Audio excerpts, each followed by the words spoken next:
ဒီဆက်လေးကပုံတီးတန်းရောက်လာတဲ့ဆက်လေးဗျသူ့ရဲ့ error လေးကလာတော့ကတော့ပေါ်အောင်မလို့လို့ဆိုပြီးပြောရဲပေါ့နော်ကျွန်တော် supply ရေဆုံး flow စမ်းကြည့်လိုက်တယ်စမ်းကြည့်လိုက်တဲ့ချိန်မှာ ampere က 1.14345 လောက်တက်တယ်ပေါ့နော်အဲ့ဒီအချိန်တွေက power bank section ကောင်းနေတဲ့အခြေအနေဗျအဲဆိုတော့ကျွန်တော်အရင်ဆုံး RAM ကိုသွားဆက်ကြည့်တယ်သူ့ရဲ့ RAM မျိုးစား DDR3 ပေါ့နော် DDR3 4K ကိုသုံးပေးထားတယ်အဲနဲ့ကျွန်တော် DDR3 ကိုပဲပြန်လဲစမ်းကြည့်တယ်အဆင်မပြေသေးဘူးပေါ့နော်အဆင်မပြေသေးတော့ကျွန်တော် RAM slot တွေကို save ပြီးတော့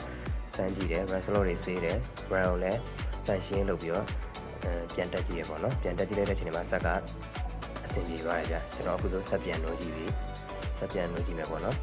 အပီက1500 1600လောက်တက်သွားပြီ